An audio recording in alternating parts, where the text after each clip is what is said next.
Ms. Wang Xia, 30 years old. She was sentenced to 7 years of imprisonment in 2002 because she distributed material clarifying the truth about Falun Gong in China. Before she was detained, Ms. Wang weighed more than 120 pounds. After 2 years of persecution, she now weighs only about 45 pounds. Mr. Zhang Chanming, 50 years old. He was sentenced to a 3-year term at a forced labor camp because he appealed for justice for Falun Gong. At the Jiaomuci City forced labor camp, camp guard beat his head fiercely with a screwdriver and other tools, which caused Mr. Zhang's death. Ms. Gao Rongrong, 36 years old. She was detained at the Longshan labor camp because she practices Falun Gong. On May 7, 2004, Ms. Gao was severely disfigured by 6 to 7 hours of electric baton shock torture. These startling tragedies occurred in modern-day China. They happened to Falun Gong practitioners who are being brutally persecuted, and these are just a few of the countless torture cases that have taken place over the past 5 years of continuous persecution.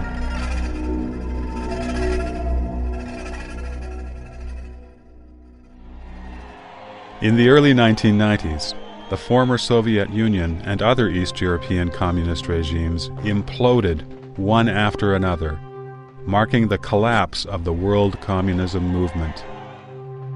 However, the CCP, which carried out so-called economic reform, unexpectedly prolonged its life. It seemed outwardly to be an exception, showing improvement and progress. After the brutal, systematic persecution of Falun Gong became ubiquitous throughout every level of Chinese society, many people began to ponder how such a bloody and outrageous persecution could have happened again. China's social order had stabilized after the chaos of the Cultural Revolution 20 years ago. Why has China entered another, similar cycle of nightmarish events? Why is Falun Gong, which upholds the principles of truthfulness, compassion, and tolerance, and has been promulgated in over 60 countries worldwide, why is Falun Gong being persecuted only in China, but not anywhere else in the world? Doesn't this suggest that this persecution is a peculiar phenomenon?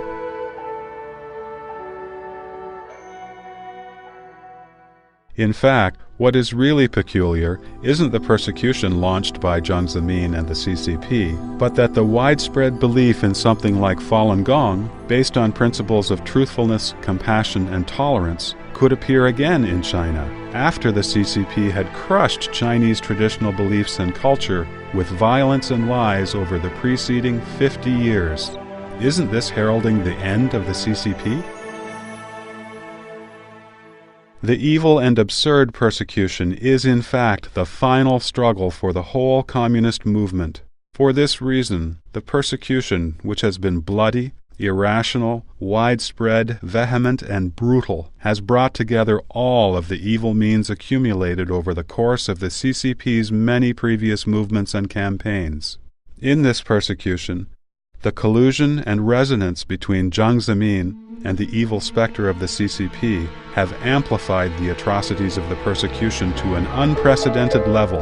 As a consequence, the persecution is also driving the last nail into the CCP's coffin.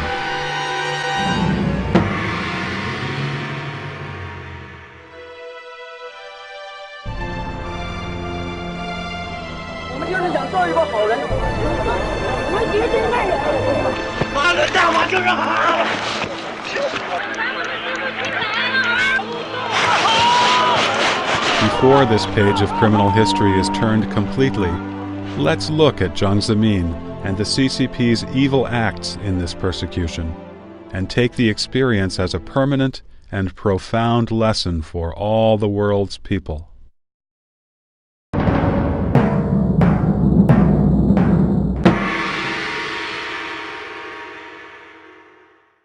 Jiang Zemin was born in the restless year of 1926.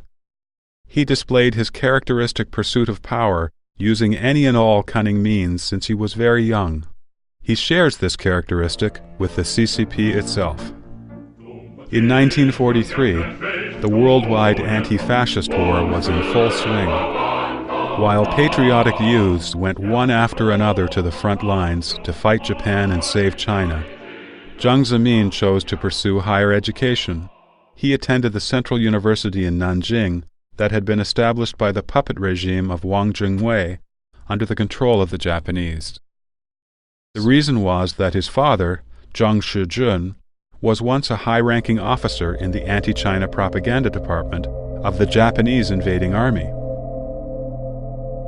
After the CCP won the Civil War, Jiang Zemin disguised this period of history in his family background and made up the lie that he had been adopted and raised by his uncle Zhang Shangqing, who had joined the CCP at an early age and was later shot dead by bandits.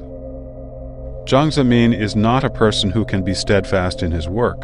Zhang's promotion was not due to his ability, but to personal connections and favors.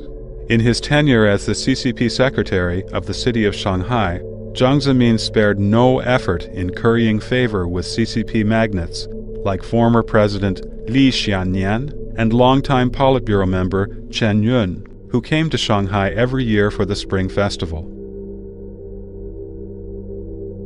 Even as the party secretary of the city of Shanghai, Zhang once stood and waited in the deep snow for several hours in order to personally deliver a birthday cake to former President Li Xiannian.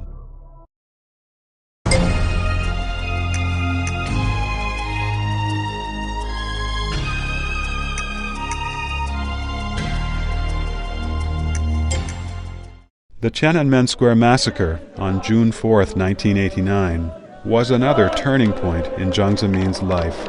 Before the massacre took place, Jiang Zemin had delivered a secret letter to Deng Xiaoping requesting that bold measures be taken against the students. Otherwise, he said, both the nation and the party would be under their control. After that, he obtained party favor through suppressing a liberal newspaper and putting the leader of the People's Congress, Wan Li, under house arrest. In a later press conference, a French reporter asked Zhang about the story of a female college student. Because of her involvement in the June 4th student movement in Tiananmen Square, she was transferred to a forced labor camp in Sichuan province and was raped repeatedly by the local peasants. Zhang replied, "I don't know if what you said is true or not, but that woman is a violent rioter. Even if it were true, she deserved it." This one simple sentence exposes Jiang Zemin's scoundrel-like, deviant mentality and cruelty. He was just what the CCP needed when it encountered great crises both at home and abroad. Jiang Zemin became the new Secretary General of the CCP by spilling the blood and walking on top of the bodies of the Chinese people. Jiang Zemin's disgraceful personal history as the son of a traitor to China who pretended to be the orphan of a party martyr and supported bloody suppression, reflects the CCP's own criminal history. Zhang has also adopted the CCP's evil genes of betrayal, deceit, and murder. Because of this, both Jiang Zemin and the CCP share a strong attachment to their power and an acute sense of insecurity. Soon after Jiang Zemin came to power, the former Soviet Union and East European Communist parties collapsed one after another. The Communist bloc lost more than half of its territory overnight. The Communist movement was proven indisputably defeated. However, the CCP was not willing to bow out from the stage of history. The CCP learned from this lesson and realized that stopping suppression and allowing the right to free speech was the equivalent of seeking its own doom. Similarly, Jiang Zemin was not willing to lose the power he now had at hand. He exerted his utmost strength to build up his own so-called third-generation image. He went around to gather inscriptions and to show off, but he was not able to conceal the fear of doom in his heart. Jiang Zemin cried out to eliminate any unstable factors in their embryonic stage, which was just the conclusion he came to in extreme fear.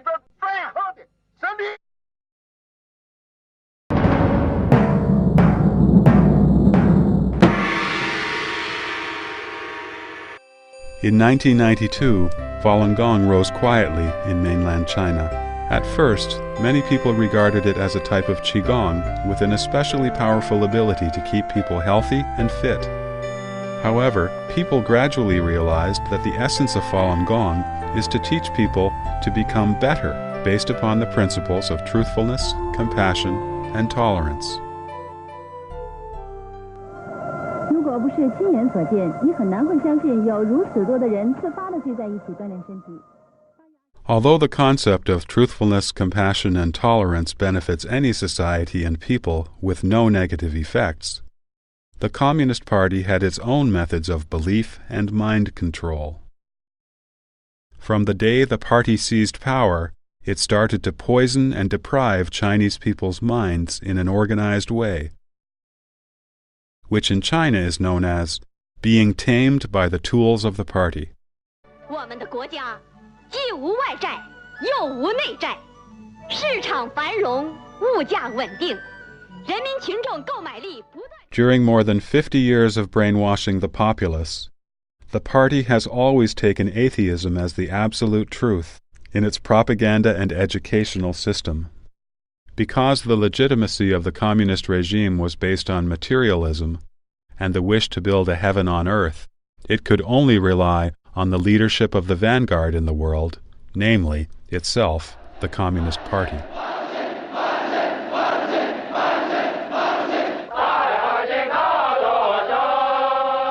The atheists' propaganda aims to make people believe there is no heaven or hell, and no karmic retribution, so that people would no longer be restrained by their conscience. Instead, they would focus on wealth and comfort as being the reality of this world. The weaknesses in human nature could then be manipulated, and intimidation and temptation could be used to control people fully. Meanwhile, the practice of atheism enabled the Communist Party to itself interpret freely what is virtuous and what is good or bad. However, theism gives people an unchanging standard of good and bad. Falun Gong practitioners evaluate right or wrong based on truthfulness, compassion, and tolerance. This obviously hinders the CCP's efforts to unify people's thinking. Moreover, those with strong beliefs are able to see through life and death. The illusions of the secular world do not move them. They take the temptations of the earthly world and threats to their lives lightly, thus rendering the Communist Party feeble in any efforts to manipulate them.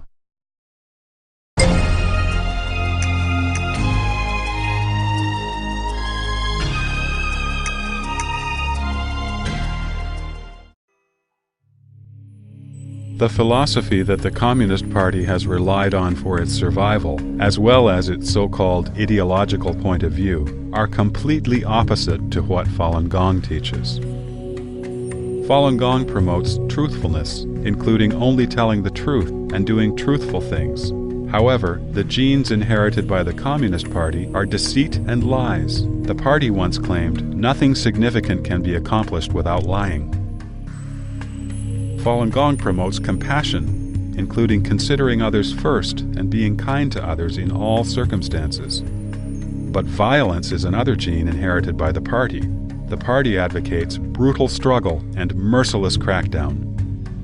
Falun Gong promotes a world outlook of searching inside oneself. However, the Communist Party's concept of history and the world is the philosophy of struggle. The Communist Manifesto states, "The history of all hitherto existing society is the history of class struggle." Struggle has been the major means for the Communist Party to gain political power and to survive. Following the June 4, 1989 massacre at Tiananmen Square, the CCP has fully advocated that people should earn more money and make a fortune. The party once claimed, "Courage should be more, and pace should be faster." It turned to total corruption in exchange for party members' loyalty. In other words, whoever followed the party would be allowed to gain personal benefits through corruption and embezzlement, an advantage impossible to non-party members. Ever since this time, Government officials' profiteering and corruption in real estate and the stock market have run wild in China. Illegal second wives and smuggling are everywhere. Pornography, gambling, and drugs have become rampant all over China. Under such a background, the high moral standards demonstrated by Falun Gong practitioners, who practice truthfulness, compassion, and tolerance, resonated with kindness in the hearts of the public. People voluntarily studied Mr. Li Hongshi's series of books and promoted Falun Gong at their own expense. Falun Gong is spread from person to person and heart to heart. In a short 7 years, more than 100 million people were attracted to Falun Gong and started the practice. Falun Gong has a loose management structure, and anyone can come and go freely as he wishes. It is very different from the strict organization of the CCP. In China, the CCP exerts total control over every part of society. In the countryside, there are Communist Party branches in every single village. In urban areas, branch offices of the CCP are found in every neighborhood. In the army, government, and enterprises, the party structure reaches to the very root. Despite the party's strict organization, the political study and group activities conducted weekly or more frequently in the CCP branches exist only in form. Few party members agree with the party ideology.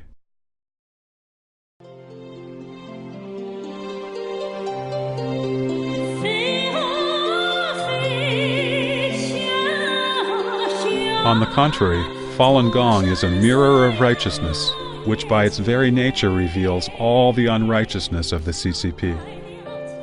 In fact, what Falun Gong brings to people is a culture and a way of life. It is an ancestral culture and the root of Chinese traditions, which the Chinese people had lost long ago. Once this traditional morality was accepted by the public, nothing could prevent it from flourishing rapidly. Chinese traditional beliefs have been forcibly shut down and tampered with by the Communist Party for decades. It would be the choice of history to return to tradition. It would be the path of return chosen by the vast majority of people after tribulations and misery. When given such a choice, people can certainly distinguish between right and wrong and are likely to leave wickedness behind. This amounts to a fundamental denial and abandonment of what the Communist Party has promoted. 今天一大早，上海体育中心人头攒动，本市近万名爱好法轮大法的练功者汇聚一处，进行推广表演。 Just when more and more people started to practice Falun Gong and save a large amount of medical expenses for the country, and social morality began improving gradually, the CCP's evil nature started to show its effect. From 1994, the CCP's primary organ for watching the country's people, the Public Security Ministry, began suppression, monitoring, and investigation of Falun Gong, with the intent to fabricate accusations that could be used to frame Falun Gong. In 1996, Guanming Daily published articles denouncing Falun Gong's ideology for no reason. After that, politicians with backgrounds in public security, or disguised as so-called scientists, continually harassed Falun Gong in the state-controlled press. At the beginning of 1997, Logan, secretary of the Political and Judiciary Committee of the Central Committee of the CCP, took advantage of his power and ordered the Public Security Bureau to carry out a nationwide investigation of Falun Gong, with the intention of finding charges to justify a ban on Falun Gong. After it was reported from around the country that no evidence had been found, Logan issued a circular entitled Notice Regarding the Investigation of Falun Gong through the First Bureau of the Public Security Ministry. First, he charged Falun Gong with being an evil cult, and then he ordered the police departments across the country to investigate Falun Gong systematically, using undercover personnel to collect evidence. However, there certainly was a balance in everyone's heart.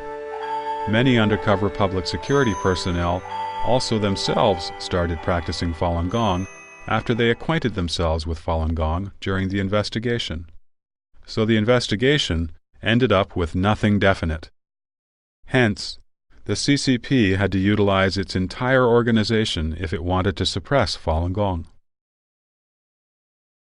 Before this organization possessed by the evil specter, the CCP, could begin to crack down on Falun Gong, it needed the right person to initiate the mechanisms of suppression.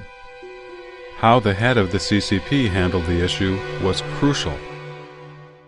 As an individual, the CCP's head could possess both goodness and evil, two opposite aspects of human nature. If he chose to follow his good side, then he could temporarily restrain an eruption of the vile party nature. Otherwise, the evil nature of the CCP would manifest fully. History has given Jiang Zemin the chance to choose. However, he started his career by lying about his past, so of course he is afraid of the truth. Through suppressing people, he quickly became successful and powerful, so of course he dislikes compassion. He maintained his power through political struggles inside the party, so of course he dislikes tolerance. From a small incident, we can tell how extremely petty and jealous Jiang Zemin is. The museum at Hemudu Cultural Ruins in Yuyao County, Zhejiang Province, is a major historical and cultural site under state conservation. Originally, it was Qiao Shi, a former high-level party official, who wrote the inscription for the museum. In September 1992, Jiang Zemin saw Qiao Shi's inscription when he visited the museum, and his face turned dark and gloomy.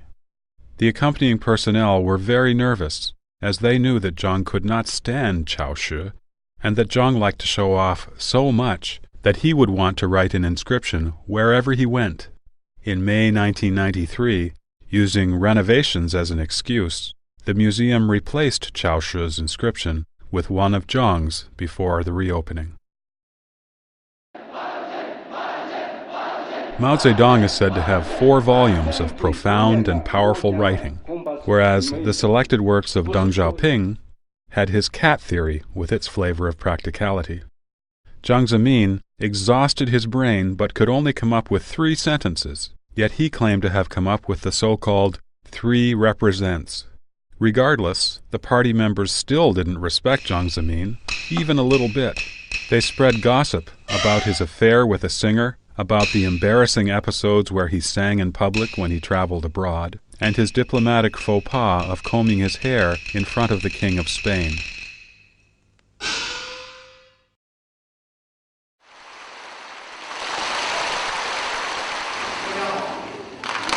When the founder of Falun Gong, Mr. Li Hongshi, who was born as an ordinary civilian, gave a lecture, the lecture hall would be filled with professors, experts, and Chinese students studying abroad.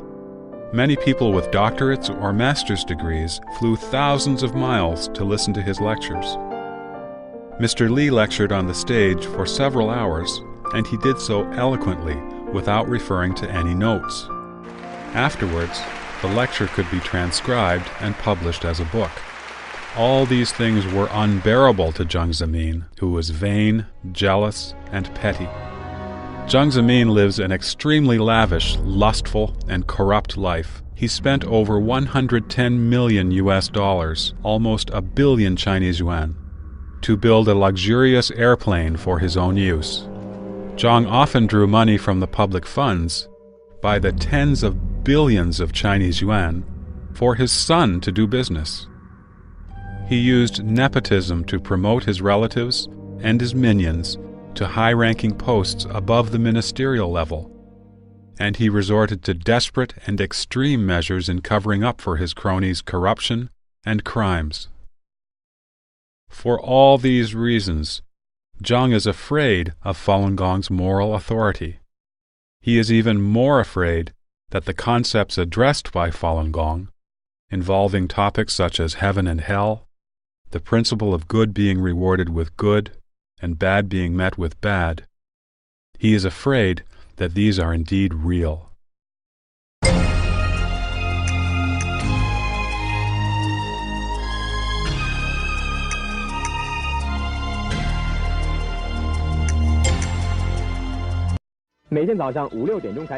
Although Jiang Zemin wholeheartedly intended to exterminate Falun Gong out of his own personal spite, he was incapable of doing much, as Falun Gong is rooted in traditional Chinese culture and has become so popular as to gain a broad social basis. Of the 7 members of the Politburo, Jiang Zemin was the only one who insisted on the suppression of Falun Gong. On July 19, 1999, Jiang Zemin chaired a conference of the CCP's highest-ranking officials. Jiang gave the excuse that suppressing Falun Gong was related to the survival of the party and the country. This touched the CCP's most sensitive nerve. Jiang Zemin's attempt to maintain his personal power and the CCP's attempt to maintain one-party rule came together on this point. So, the party nature abdicated common sense and human nature once again. Jiang and the CCP Central Committee came to a unified understanding and decided to launch a massive crackdown on Falun Gong. Now just imagine if the head of the CCP at that time had been someone other than Jiang Zemin. The suppression of Falun Gong would not have taken place. In that respect, we can say that the CCP used Jiang Zemin. On the other hand, if the CCP had not incurred so many bloody deaths with its scoundrel, immoral, and savage nature, it would not have considered Falun Gong to be a threat. Without the CCP's complete and pervasive control over every part of society, Jiang Zemin's intention to suppress Falun Gong would not have the organization, financing, and propaganda it needed. It wouldn't have had the support of the country's diplomats, judiciary, and so on. In this respect, we can say that Jiang Zemin used the CCP.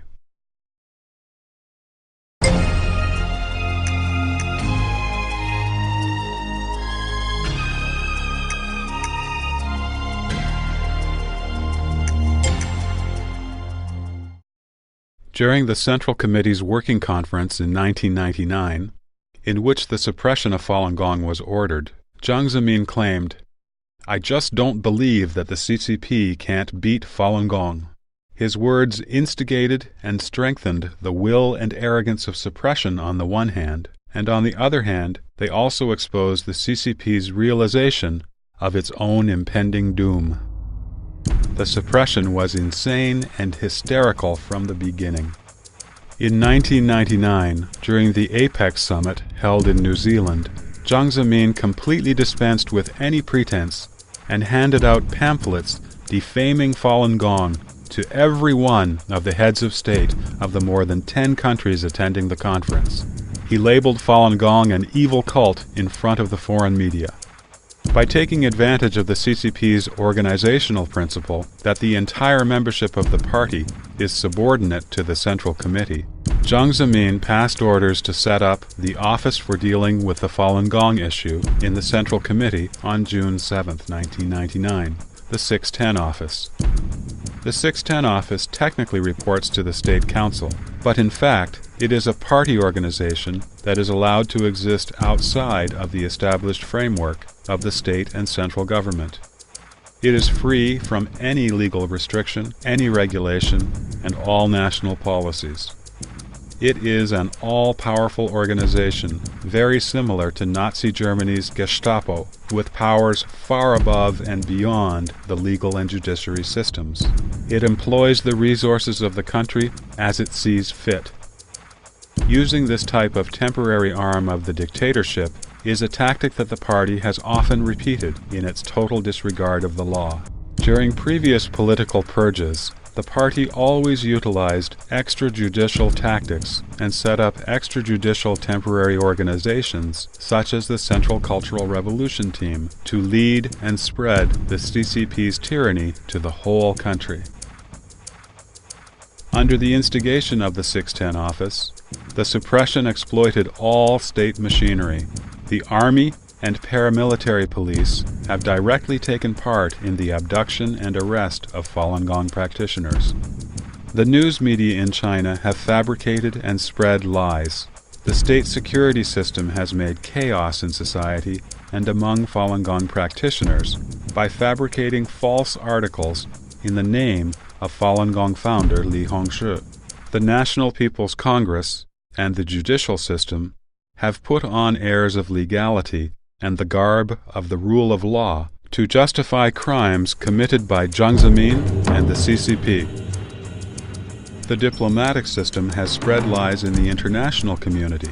It has enticed foreign governments, senior officials, and international media with political and economic incentives so that they will remain silent on the persecution of Falun Gong. The black cloud of oppression that began to choke the country signaled that something as drastic as the Cultural Revolution was about to start all over again. During its long-term reign of tyranny and heavy-handed rule, the party has created the strongest and most evil system of state terror. It employs violence, lies, and information blockage. In all of its previous political movements, the party accumulated systematic and effective methods and the experience to punish, harm, and kill people on a large scale. The party's levels of inhumanity and deceit are at the highest professional level. Its scale and extent are unprecedented.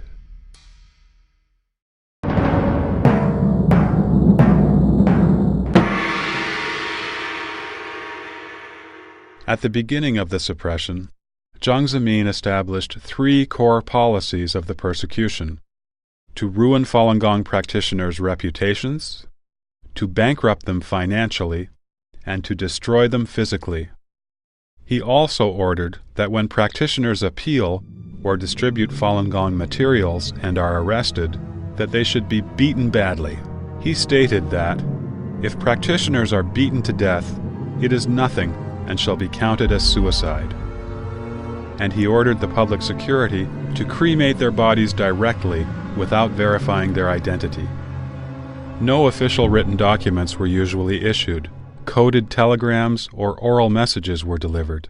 There were no signatures, and every message was described as comments from the Central Committee. The policy of ruining Falun Gong practitioners' reputations has been carried out by the media, which is under the absolute control of the CCP. Based on the available statistics, within the first 6 months of the persecution alone, over 300,000 news articles and programs smearing and targeting Falun Gong were published or broadcast.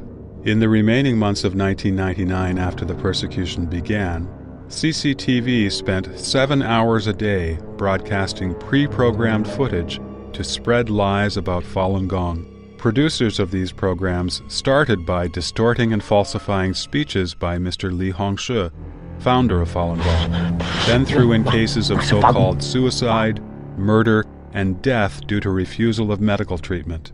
They did everything they could to smear and frame Falun Gong and its founder.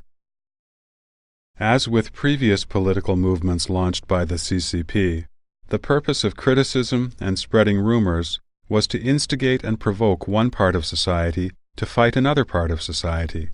However, this time, people who had experienced many political movements were sick of the CCP's overwhelming criticism and propaganda. They would rather put their time and energy into earning more money and making a better life for themselves. Falun Gong practitioners keep appealing for Falun Gong and clarifying the truth to their relatives, their friends, colleagues, and leaders in their work units, as well as to the public security organizations and government departments. So, although the CCP media made a strong attack on Falun Gong at the surface, the effect of the suppression was not as it wished. In their commentary on November 25, 1999, the People's Daily had to admit that an inclination to battle weariness existed, saying that many people's response to the suppression was that it was just some people practicing Falun Gong and keeping fit, that it wasn't worth going to war. The criticism of Falun Gong was being viewed as a storm in a teacup. In order to carry out the battle of exposing and criticizing Falun Gong to the end, the CCP believed that hatred was a necessary condition. If there was no hatred, the CCP could make hatred. So, the farce of the so-called self-immolation at Tiananmen Square was created on the Chinese New Year's Eve in January 2001. This particular farce may be the CCP's lie of the century. It took advantage of the goodness in people's hearts and went to elaborate preparations to select the participants of the so-called self-immolation, including a young girl, an orphan, and a widow. It made their finale extremely tragic. One died on the spot and one was disfigured. It took advantage of the people's patriotic spirit and chose the spot of the self-immolation carefully, Tiananmen Square. It utilized the fastest and the most pervasive means to spread the so-called news. It used CCTV News and a TV program that has the highest audience ratings called Focal Point Interview. The incident was spread to the whole world with an unprecedented speed. We know that CCTV reaches 90% of the population in China. Its audience exceeds 1.1 billion people. The CCTV uses 4 languages, including Chinese, English, French, and Spanish, and many dialects, to cover the world through its satellite transmissions. So, as soon as the self-immolation farce came out, the whole of China saw it, the United States saw it, and even Taiwan saw it. However, a lie is just a lie. It cannot stand careful scrutiny, rational thinking, and analysis. If we look at the slow-motion playback of the Focal Point Interview program video, we can see that Liu Chunling, one of the self-immolators, died when she was forcefully struck down on the scene. The murderer was caught in a pose suggesting he had just used the killing force. The footage reported that Wang Jindong was seriously burned, but his hair, which usually is the first thing to burn in a fire, was untouched, and the plastic Sprite bottle filled with gasoline remained intact between his knees. Liu Baorong, another of the self-immolators, claimed she drank about half a bottle of gasoline, but common scientific sense tells us that drinking 1/10 of an ounce of gasoline per pound of body weight will cause death. The little girl, Si Ying, could talk with the interviewers very clearly just a few days after she had a tracheotomy. If the purpose of self-immolation was to ascend to heaven, why not go to a spot with beautiful scenery rather than go to Tiananmen Square, where the police are constantly on high alert? If the self-immolation was to protest the persecution, doesn't the fact that anyone would do such a thing show how cruel the CCP's suppression must be? Later, this incident was criticized by numerous international organizations as a government-staged action meant to deceive the public. While being interviewed, a member of the TV crew admitted that some of the footage shown on CCTV was in fact shot afterwards. The unscrupulous nature of the oppressors is obvious. In fact, Falun Gong clearly requires that practitioners cannot kill lives. Suicide is also a sin. Mr. Li Hongzhi even clearly pointed out in the book Zhuan Fa Lun that those who just practice the sets of movements but do not upgrade their character according to the requirements of Falun Dafa cannot be regarded as Falun Gong practitioners. Only those who really behave according to the character standards of truthfulness, compassion, and tolerance can be regarded as true practitioners. These participants claimed themselves to be Falun Gong practitioners, but what they said and did departed from Falun Gong's principles and teachings. While spinning out rumors and fabricating lies, the CCP has done everything in its power to block the flow of information. It has relentlessly suppressed any overseas reports on Falun Gong activities, as well as any reasonable defense by practitioners. All Falun Gong books and other documents have been destroyed. Extreme measures have been taken to guard against any foreign media attempts to interview Falun Gong practitioners in China, including expelling journalists from China, pressuring foreign news media, and forcing them to be silent by threatening to ban them from China. After exposing the facts about the rape suffered in detention by Ms. Wei Xingyang, a Falun Gong practitioner and graduate student at Chongqing University, 7 Falun Gong practitioners in Chongqing were charged and given long prison terms. At Tsinghua University alone, over a dozen teachers and students were given long prison terms for handing out materials on Falun Gong. On March 5, 2002, the cable television network in Changchun City was tapped into to air the real story about the self-immolation to the Chinese public. Jiang Zemin responded with both hatred and fear. He personally issued the order to kill without mercy Falun Gong practitioners who attended the incident of tapping. In several days, more than 4,000 Falun Gong practitioners had been abducted and arrested in Changchun City. They were tortured seriously in order to extort confessions. 18 were sentenced to long-term imprisonment. Practitioners including Liu Haibo and Liu Chongjun were tortured to death. At the same time, lies were spread out one after another. Even the so-called self-immolation at Tiananmen Square was specially added into the school textbooks of ideology and morality.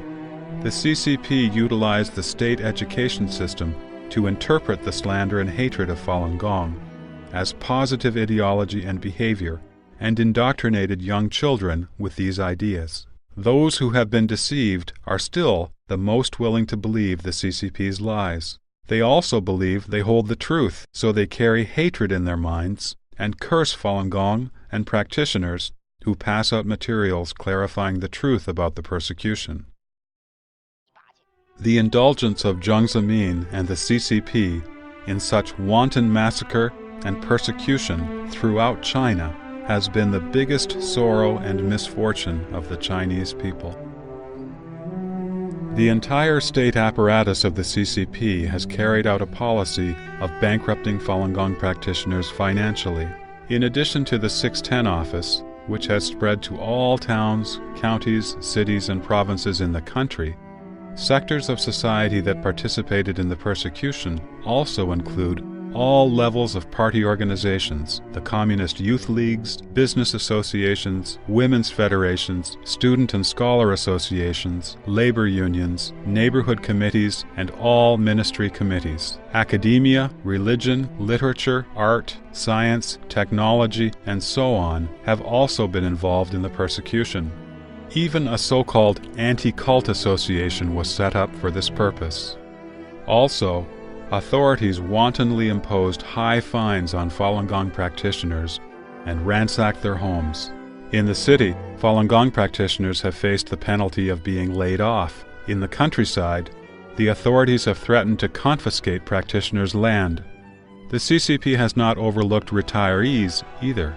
Their pension plans have been terminated, and the government has evicted them from their residences. Some practitioners in business have had their properties confiscated and bank accounts frozen. On the other hand, the CCP invested enormous amounts of the nation's financial resources as capital to fuel the persecution. This includes the police resources used to persecute Falun Gong for so long, the human, material, and financial resources used to keep surveillance on practitioners in their workplaces, the development of detention centers, labor camps, and prisons, the expense of filming, producing, and airing the various slander programs used for the long-term propaganda campaigns to sway public opinion, the expense of holding brainwashing classes throughout the whole country, the expense of the internet blockade and internet police to screen and monitor for Falun Gong content, and the cost of the diplomatic system treating Falun Gong as a core issue, and on and on. In 2001, inside information from the Public Security Bureau showed that, at Tiananmen Square alone, the daily expense of arresting Falun Gong practitioners was between 1.7 and 2.5 million yuan. Unlike in previous movements, in the persecution of Falun Gong, The CCP adopted a policy of combining guilt by association with financial incentives. On November 26, 1999, People's Daily recommended a struggle experience to companies in the entire country. The theme was establishing the policy of leadership responsibility. The party secretary was to be held responsible if there were any Falun Gong practitioners in his work unit. Regulations were established to define the responsibilities of management, making the party secretary the primary person responsible for the Falun Gong issue. The party committee in each unit signed contracts with their superiors, and the superiors also had clearly defined responsibilities. Each of the superiors would take care of a subordinate work unit and establish a team in that unit to focus on dealing with one practitioner. If Falun Gong practitioners in any particular work unit or state enterprise were found to appeal for Falun Gong, the leaders and the employees of these units would not receive bonuses, nor would they get promoted. Family members and relatives of Falun Gong practitioners also faced the threat of dismissal from work, or having their children expelled from school, and of being evicted from their residences. However, those who participated in the persecution of Falun Gong would obtain rewards of several thousand or even 10,000 yuan.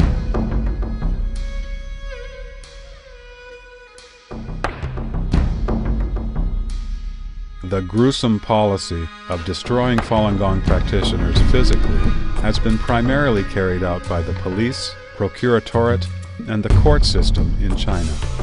Based on statistics gathered by the Clear Wisdom website, at least 1,700 Falun Gong practitioners have died from the persecution in the last 5 years. The deaths have occurred in over 30 provinces, autonomous regions, and municipalities under the direct leadership of the central government. Among the Falun Gong practitioners tortured to death, the youngest was only 10 months old, the oldest was 82 years old. Most were women and the elderly. CCP officials have admitted privately that the actual number of Falun Gong practitioners who have died from the persecution is much higher. There are 2 ways to kill people. One is to destroy them physically. The other is to eliminate them mentally. Nazi Germany's concentration camps and the Soviet Gulag were notorious for their atrocities, but they destroyed people physically. The CCP, however, has created a mental destruction and called it ideology reformation. The aim is to manipulate and control people. Usually, mental destruction is crueler and more concealed than physical destruction. In the suppression, Falun Gong practitioners are often required to write a so-called statement of guarantee letter or statement of repentance, giving up the practice or promising not to appeal. If they write the statements, they are released. If they don't, they are sentenced to imprisonment. In jail, a criterion for determining whether a practitioner has been so-called transformed or not is whether he or she will curse others. Those who refuse transformation are tortured by numerous methods: whipping, electric shock torture, freezing, tying with ropes, handcuffing, shackling for extended periods, burning with open flames, burning with lit cigarettes or hot irons, being cuffed and hung up, being forced to stand or kneel down for a long time, being jabbed with bamboo sticks or metal wires, sexual abuse, rape, and on and on. In October 2000, guards at the Masanja forced labor camp in Liaoning province stripped the clothes completely off 18 women practitioners and threw them into prison cells filled with men. The abuse of so-called psychiatric treatment has also been a well-planned and systematically carried out top-down policy to persecute Falun Gong practitioners. Statistics indicate that at least 100 psychiatric facilities at the provincial, city, county, or district level in 23 provinces, regions, and municipalities have engaged in the persecution. Normal, rational, and mentally healthy Falun Gong practitioners have been unlawfully locked up in psychiatric facilities and injected with unknown drugs capable of destroying a person's central nervous system. As a result, some practitioners have suffered partial or complete paralysis. Some have lost the sight in both eyes or lost hearing in both ears. Some have experienced the destruction of muscles or internal organs. Some have lost part or all of their memory and become mentally retarded. The internal organs of some practitioners have been severely injured. Some have suffered complete mental collapse. Some even died shortly after being injected with the drugs. All these crimes have been documented in full and are too numerous to list.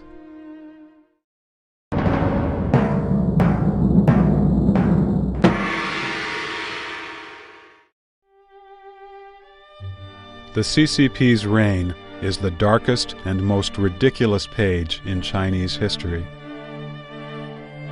However, motivated by his personal interests, Jiang Zemin utilized the CCP to launch the suppression of truthfulness, compassion, and tolerance. It has been the most evil chapter of the CCP's reign. It has made the laws redundant. Morality and human nature have been ruined. It has brought fatal pressure to its financial system, now about to crash. And it has dragged the country and its people into crime and disaster.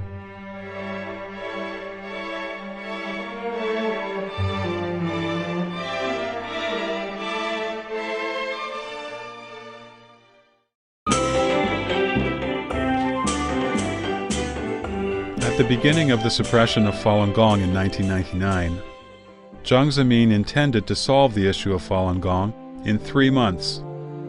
However, the party underestimated the power of Falun Gong and the power of tradition and belief. Almost 6 years have passed. Falun Gong is still Falun Gong. Moreover, Falun Gong has spread widely all over the world.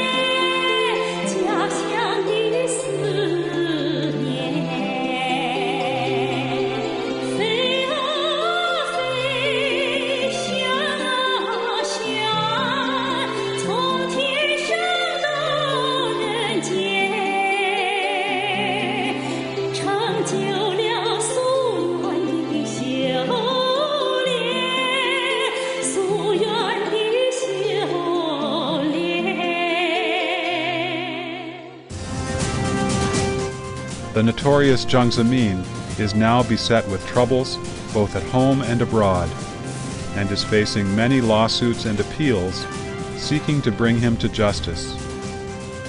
The collusion between the CCP and Jiang Zemin has tied their fates together. Falun Gong is now suing Jiang Zemin. The day Jiang is brought to justice, the fate of the CCP will be self-evident. Any pipe dream of salvaging the CCP is against the trend of history. It will not only be in vain, but also destroy the participants' own future. Since ancient times, the evil has never been able to eliminate the righteous.